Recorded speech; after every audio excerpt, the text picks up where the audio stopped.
Okay, welcome back, everyone. Welcome back to Days of Professional. And today I'm here with Mr. Evan. He's a real estate agent located in Austin, Texas. How are you doing today, Evan? Hey, I'm doing great. How's it going?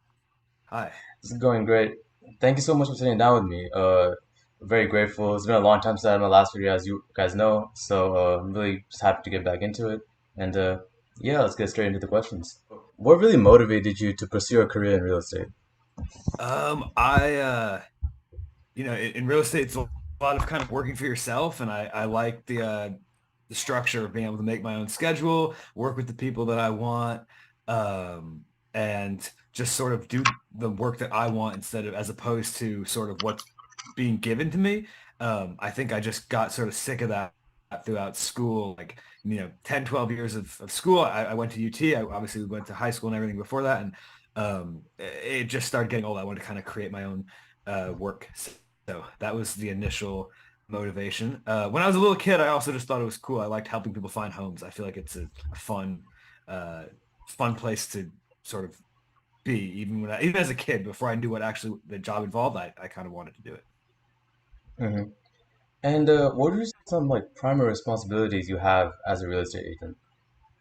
Oh, it can really vary from agent to agent. For me, I do a lot of I work with a lot of younger clients, so it's a lot of leasing work. Now, sometimes I work with people that are looking to buy homes, um, but it's really about talking to people, seeing what they're looking for. Sometimes they won't tell you exactly, like they know what they want, but they can't always articulate it exactly in the way that, Hmm. is what's available on the market, but you kind of have to interpret what they're looking for and then send them uh, availability, whether that be a home that's for sale, apartment for lease, a good deal that's going on, um, and find them a good deal, find them what they're looking for, show them something that they're going to be happy living in. So, I think it can be casual, but it can also be like a pretty big responsibility in the sense of like I don't want to accidentally send someone somewhere, refer someone somewhere that they don't end up liking, because Hmm. that's a big part of your life. That's where you live every day. So, yeah, that's kind of the main responsibility. And also just a lot of texting people, replying to people, helping people out with questions. There's a lot of clients that I get that I don't necessarily get on a tour. I don't like work with them entirely, but they might just have a quick question. They shoot me a message, and I'm always happy to help. So that's another responsibility of the job. Hmm. And I want to clarify something. Are you an independent realtor or are you with the agency? I'm with an agency. So if I was independent, I would be a broker. A broker would have their Hmm. own business. I'm an agent, so I work with a brokerage in South Austin called Sprout Realty. I used to Hmm. work with a brokerage in the West Campus UT area called Housing Scout. Um, however, the brokerage that you're with is not always as important as maybe it seems. It's just kind of someone who sponsors your license, gives you some training. Um, they're like a guide, but in real estate, you have to find and create the work yourself. So, and you get paid for the work that you do. So, uh, I work independently for the most part, but every Monday, for instance, I have a meeting at my brokerage, and we go over how the week's been going, and I get to meet with colleagues, and it's a fun time. But it's very Hmm. independent work. But I am signed with the brokerage, to answer your question. Okay. Thank you. And you were Of course. talking about how you do a lot of leasing. I'm guessing that's to college students because it's in the Austin area. Yeah, it's mostly not all, but I Hmm. 75%. There's a lot of college students. There's a lot of recent graduates too. So looking for like their first post-grad apartment, I help out with that a lot too. Hmm. But yeah, especially in the first. So I've been doing this for 3 years. And I started when I was a student. So the first year I did it, I was only leasing college student apartments, because that was Hmm. all I really knew. And then I kind of progressed from Hmm. And like you said, you were leasing a lot of college students, and then you started going towards other clientele. there. So, can you give me a way which you establish and maintain relationship with clients, and how you build trust with them? Yeah, that's a good question. I have sort of a little system in place that seems to work pretty well. It almost entirely involves using Instagram or referrals from people that I've met using Instagram. So um, I established the relationship just by following like the suggested accounts in my Instagram, like discover people tab, or sometimes I'll go Hmm. into like a client that I worked with and I'll just follow a bunch of their friends. When I first Hmm. got started, I would go to like UT Austin and Austin related pages and I would follow Hmm. the followers of that page. But I don't do that much anymore just because it's kind of spammy and Instagram doesn't like it as much. But when I started, that's how I started. Um, Hmm. and so, a lot of people, they won't follow you back or they won't, engage, and that's totally fine. It's just sort of casting a broad net, and hoping that some people will see my page and be like, oh, I am looking for an apartment. And then they follow me back.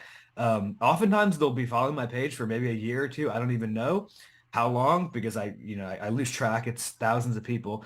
Um, and then to sort of keep their interest, I'll keep posting. So the posts will kind of be like that thing that engages and keeps the clients around. And then, maybe they'll see me post a deal that they like, and then they'll send me a message and say, hey, where's this? Or I'm looking for something kind of like this, but do you know of anything that's maybe a little bit cheaper or a little bit newer, something like that?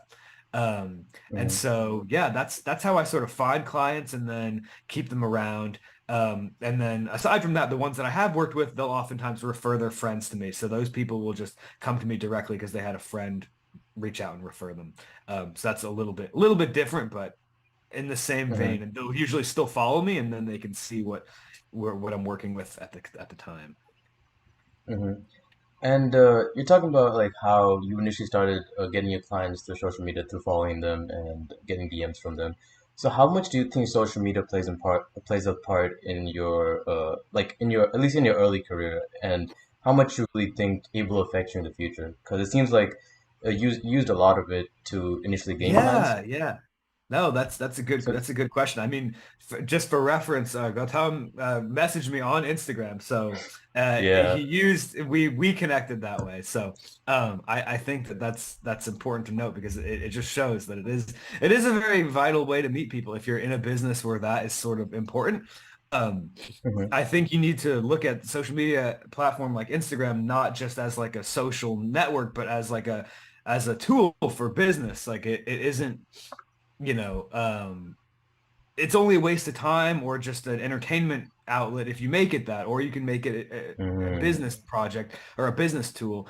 And when I first started, it was the only way that I was getting clients. The only way that I was finding people to work with was through social media. I had a few friends that I worked with. I mean, those were just friends of mine, but that isn't really a Hmm. business. Like, you could find your five friends a place to live and you'll make back the money that you spent on like the real estate courses and getting your license, but you're not going to make a business that way.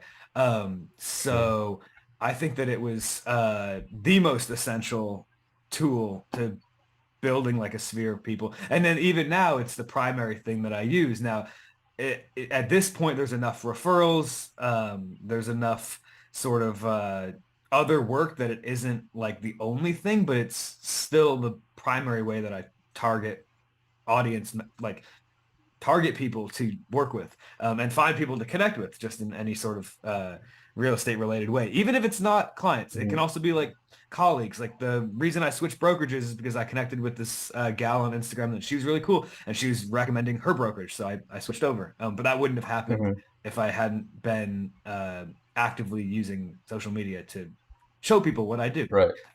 That's Hmm. that's really what it is. It's just showing people what you do, because otherwise, people are kind of in their own little world. They don't really know what you're doing, um, unless you show it to them. And I think it's a really good way to do that. Yeah, that's so true. Like, you can't expect people to come to you when they need something without them actually knowing you're there. Yes, So, exactly. Yes. Yep. Couldn't have said it better. so yeah, and yeah, I guess let's go on to another question, another area. Let's say, Sure. how would you describe a typical day in your life, or a day or week in your life? Oh, Like, that's what? a typical day. Oh, so maybe I'll go over a few things that could happen. So on a Monday, I'll start off by going into my actual office. It's one day of the week that I always go into the office. Um, but going into the office isn't actually, it's not like I'm doing paid work in there because you can't show anybody an apartment or home in the office. So I'll just go in there. talk with some coworkers, see what they're up to.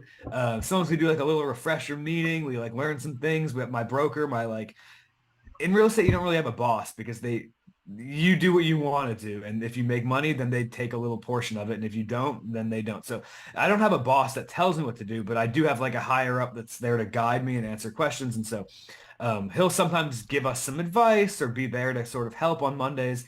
So I'll do that for a little while. And then typically most days of the week, I'll have some tours planned out. And a tour is just showing properties. So it could either be apartment leases, homes, um, etc. It's pretty much just showing properties to people. Um, Hmm. so in a busy week, I might do that all week, where like every day of the week for a Hmm. couple hours a day, I'll be doing tours. Um, but that's like a busy week. So in terms of actual work, it's not that heavy of work. Even in a busy week, I might only work like 20 hours, 15, 20 hours um, of actual like on the ground work. There's also a lot of Hmm. weeks, especially in the slower times of the year, where I might only have two or three, four tours the whole week. So there'll be certain days where I don't have any work. Um, and that just kind of lets me decide what I want to do. I can either go film and edit content for my social media, which I love to do, and that helps build audience and build work in the future. Um, Hmm. or I can uh, just have fun, go hang out at the pool and like hang out with some friends. So go for a drive, whatever. And I Hmm. do like that. I like the ability to, pick and choose what I want to do on different days. But the core of it is sending text and replying to people. So communicating with people online about tours, doing the actual Hmm. tours, following up with people from the tours, and getting and filming content for my social media, along with the occasional going into the office about once or twice a week. So that's Hmm. the scope of my work on a weekly basis. Hmm. And another like aspect of like like what you said, what you do during the week. Can you take us through like the process of you actually selling like a house or a property, like from when you initially get the client to them showing the tours, and then like what goes into the process of actually like the transfer of money, transaction of money to actually sell the house? Yeah, I can give you a few examples. It's very specific based on what how the person's financing, whether they're renting or buying, whether they're listing or so there's sort of three, I guess I'll start at the top. There's sort of three lines of work you can do as a realtor to make money. You can lease, Hmm. you can represent the buyer, or you can represent the seller. So leasing Hmm. is probably it's the easiest. You can do the highest volume, but it pays the least because it's not as high, like you're Right. not dealing with as much money.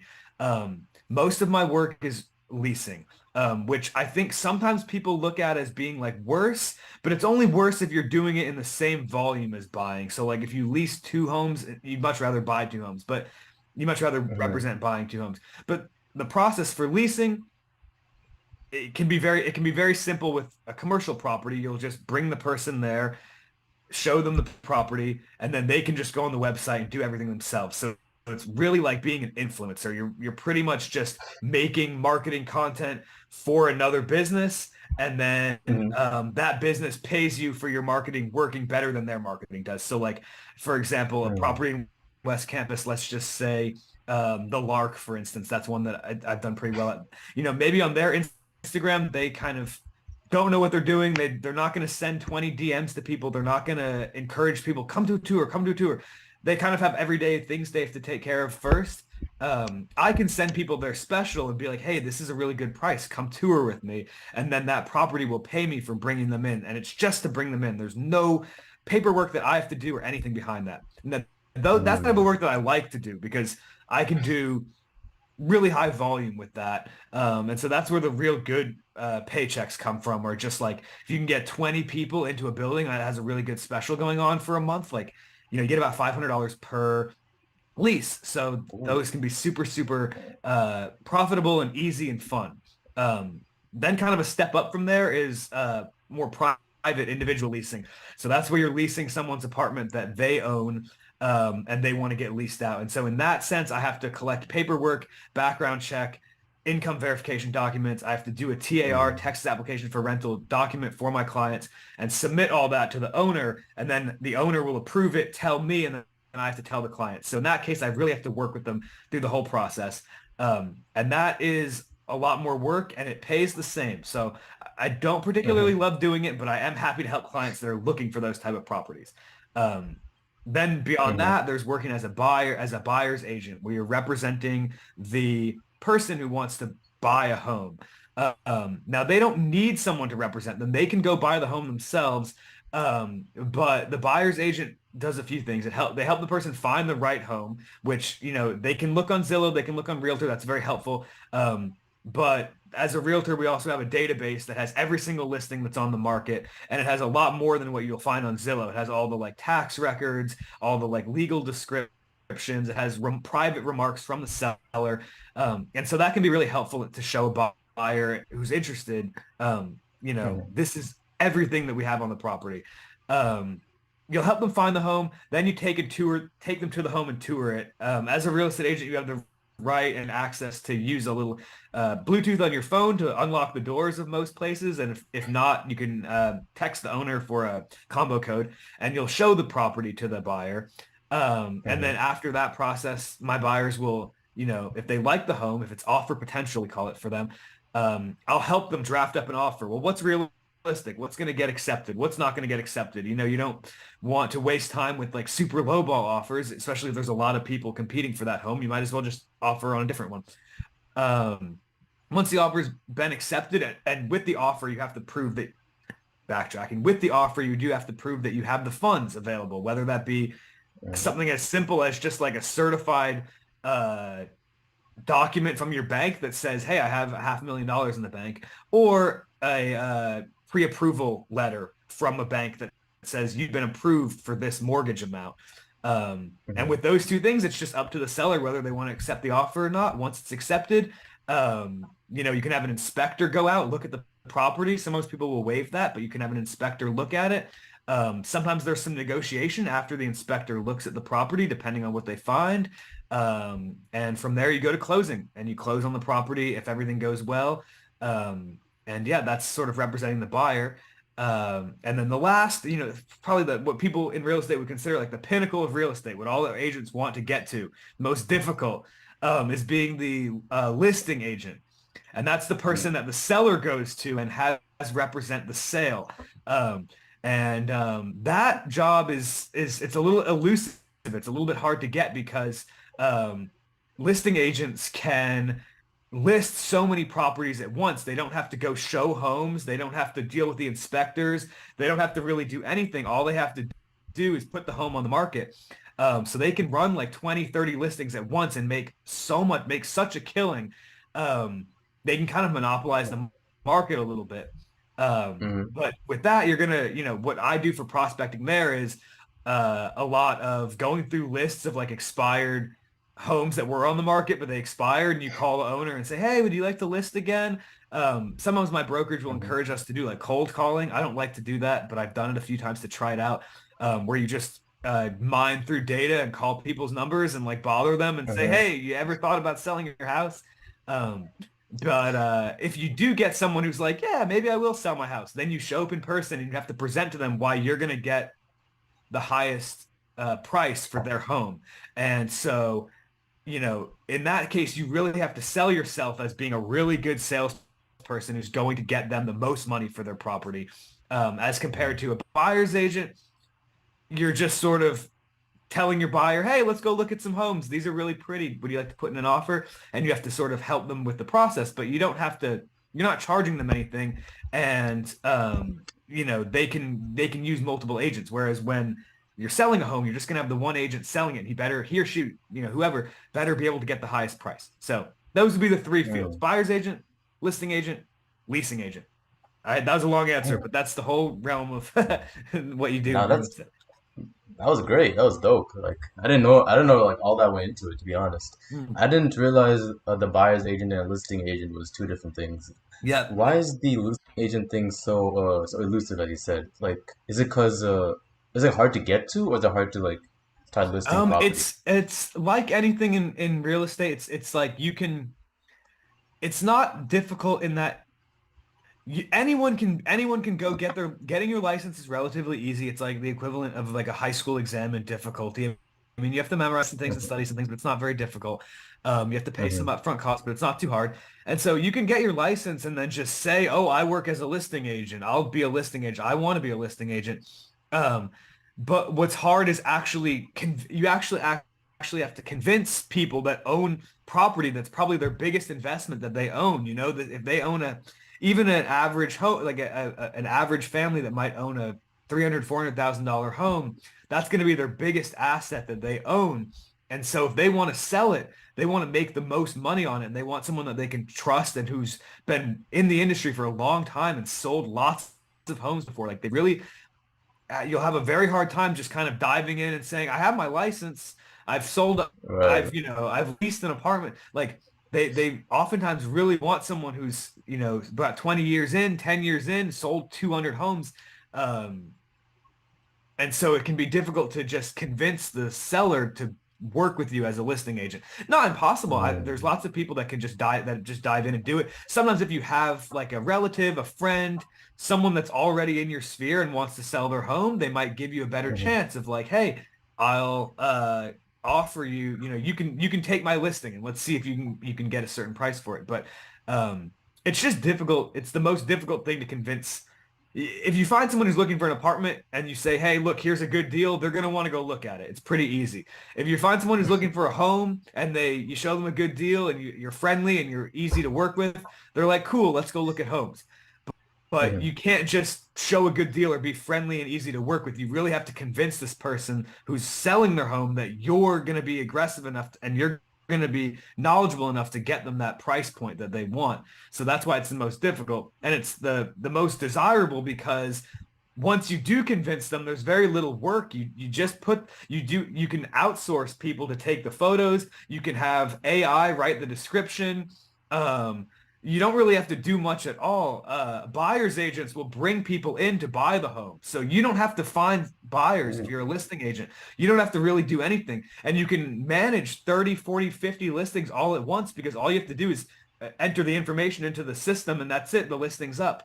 You just have to respond when you get offers and deal with the offers and everything. But you can do it pretty remotely and it's pretty easy after you actually convince that person to list with you. So the top producing agents will typically be ones that have, listed and sold 20 homes, not the ones who are going out driving people around because you're not going to have enough time in your day to sell 20 homes in a month. If you're driving people Right. around, it just makes it a lot more difficult. So that would be why it's the most elusive and the most desirable uh, Oh. of all the sort of realtor jobs for most Hmm. people. At least in Texas market too. I'm sure in other markets it can be different, but in the Texas Hmm. market, for typically when you're starting off, that's kind of seen as like, oh, that's something to aspire to. Maybe 5 years in, 10 years in, you'll be a really good listing agent. Listing Yeah, agent. Damn, I didn't realize though, man. Damn, that's I didn't realize there was a difference. So it's a great clarification point. yeah. And and what do you see some other challenges or obstacles which you face on a daily basis which you overcome? Have a problem finding clients. I always have. Um, And one thing that's nice about social media is I get a lot of people, like if I post a video, I'll usually get, if it's a good deal, I'll get 10, 20 people just from that swiping up. Where is this? Where is this?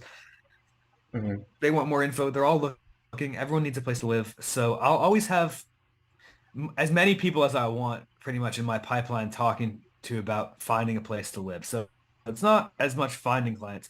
For some agents, it might be. If they're not, I definitely sort of got in pretty early. I started doing this in 2020. And I think that was kind of early on the side of using Instagram to be a real estate agent. So I think I kind of capitalized on a pretty good market and that was easy for me. For a lot of agents, that might be more difficult. If you're just getting started and you don't have that online audience, it might be more difficult to find clients. So I don't want to say that that's not a problem for agents in general, because I see it as being a Hmm. problem, but for me, it's not a problem at all.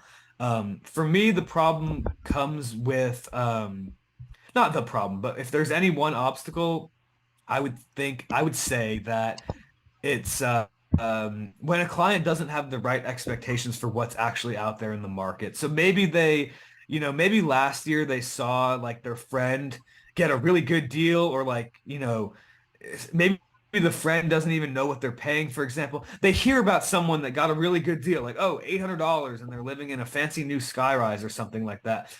And so they Hmm. just think, oh, well, I'm just going to get one like that. Just any day of the week, I'll just go out and sign for it. And like, you it might be the properties that they're thinking of that they tell me that they want to live at, they've all been sold out for 6 months at this point, for example. Mm. And, I'm like, well, last year's pricing is different than this year's pricing. And well, let's see actually what unit they got for that price. Well, they didn't have a window, or like, oh, it had a shared bathroom, or, the bedroom was tiny. It wasn't what they actually thought that their friend got. Maybe they got a really good deal last year and they're just unaware that the market's changed. Um, or they just have a conception that I think a lot of people think, for example, that North Campus is cheaper than West Campus. It's not really true. North Campus is sometimes more expensive, and at best, it's about the same.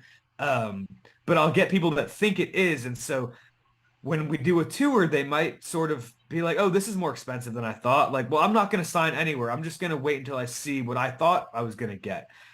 And that's fair. I understand that line of thinking, but that can be a big problem because I don't want to be a bearer of bad news and I don't want to pressure anyone, but I also don't want them to just sit around and think that they're going to get their wish granted just because they heard about it last year or something like that. So that can be a problem. Mm. Expectations versus reality.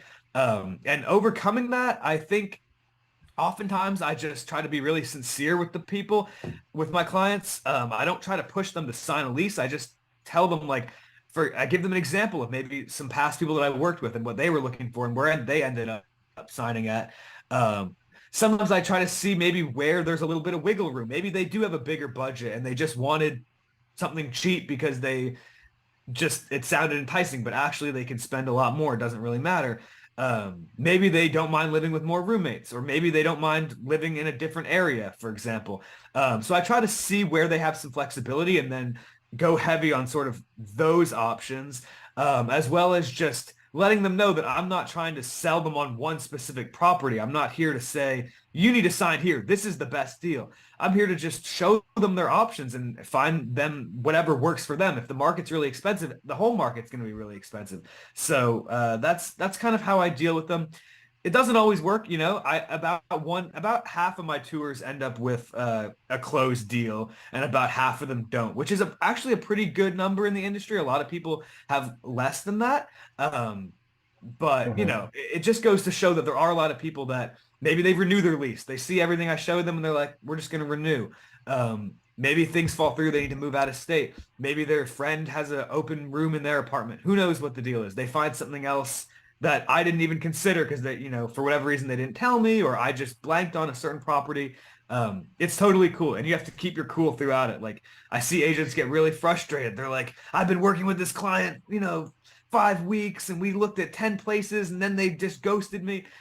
And I'm like, you have to just Yeah, relax. chill on There's a that. lot of people looking and it's just seeing who you can help and who some people are just if they're too difficult of a client, I wish them the best, but I can't work with them for months and months. Like if their requirements are too difficult, I send them my best advice and it has to kind of go from there. It's just the way of the industry. I need to keep my pipeline fresh.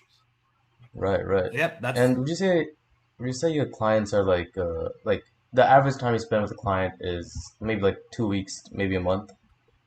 Yeah, that's it varies a lot. I get ones that are super easy. They swipe up on something on the dream clients are the ones that just swipe up on the Instagram story. They say, "Where is this?" I say, "Here it is. You want to meet there tomorrow?" They say, "Bet." I show up the next day with them. They love the place. They sign their leases that night, and there you go. It's so easy. It took about 20 minutes of work, and it was easy. That doesn't happen Hmm. too often, but it does happen sometimes. I would say the average client takes they usually take 1 to 2 tours. Maybe 2 tours would be an average, sometimes three, sometimes 4 tours. I try not to go past 3 or 4 tours. The only reason why I might is if it's like the clients I can tell they're very motivated and they're easy to work with and they're friendly, and maybe especially if it's like a group, because that would be a bigger deal, like a larger, just there's just more money involved, frankly. Um, Yeah. but yeah, it might about 2 weeks typically. Some ones will do a tour and then I won't hear from the clients for 2 months and then we'll do another and then they'll sign. So Would you really say that's 2 months worth of work? No, there was no work in the middle, but it did Right. take 2 months between first contact and them to sign their lease. So it's all just kind of on a different timeline. Some people are on a months long timeline, and I check in with them every month and see if they're ready to go. And other people, I had never seen them before in my life, and a day after their first DM, they've signed leases with me. So it Yeah. varies a lot. Very impressive person. Yes. The And buyers will take a lot longer. I will say that. Never had buyers will take a lot longer because they are spending their money and they want to go see lots of things and have lots of questions. I'm right. sure sometimes agents will get a buyer that just buys, but that, Doesn't happen often. they take more work. Yeah, that makes sense because it's a bigger investment when you're buying a Yeah. house or like putting a mortgage down. Mhm. And yeah, going on to my last question of the day, what advice would you give high school or college students who are really interested in starting up their real estate career? Good question. Oh, advice. Um, I've said this since I started. You come up with some strategy that like excite that you get excited for. I think some people just kind of they just kind of jump in and they don't want to strategize. They just think that they're just maybe it's because a lot of other jobs you kind of get handed your work and then it's like how well did you do this work that you were handed? But you don't actually have to come up with a strategy to get the work. So I think that my best advice is come up with a strategy to get the work that you think is fun. Definitely something that you enjoy doing because if you don't enjoy doing it, you might be working from, when you first start as a realtor, you're probably going to be working for months without getting paid. For me, it was Hmm. maybe the first 4 or 5 months until I saw my first paycheck. And that's about average, if not even a little quick. Sometimes it can take up to a year. Even the best agents, it's not going to take less than like 2 months. It's just not, even if you get someone to sign a lease right away, it's going to take 2 months just for the property to pay you, even if the lease was Hmm. signed. So you're going to have to enjoy it and like it. So, for me, I really like making social media content. I think that would be a great specific thing to do. Whether you want to use Instagram, Facebook, Snapchat, LinkedIn, TikTok, whatever. Um, but do something creative. And yeah, I see how we got to wrap it up. So yeah, that would be my best advice. Be friendly, never lose your cool. That's a big thing too. You don't want to be known as an angry, grumpy agent. So always be friendly. You can have the worst clients in the world. You just have to move on to the next. You don't leave any bad blood anywhere. Um, Hmm. and have fun. Know that you're impacting a lot of people and you're helping them. You're not trading stocks or something. Like you're actually helping people live somewhere. So you want to treat each person like they're your friend. And so yeah, Right, that right. that would be my overall advice. Okay. Thank you so much for sitting Hey, it down was with so me good being on today. your podcast, dude. I'm so happy to meet you. I'm sure we'll Thank you. cross paths in the future. And yeah, if I'll leave Anything Evan's else? Instagram down below, so please go check him out. Oh, thank DM you. him if you're in the Austin I'd love to area. work with you guys. And Alrighty. yeah, Yeah, peace it out. was a pleasure. Take care.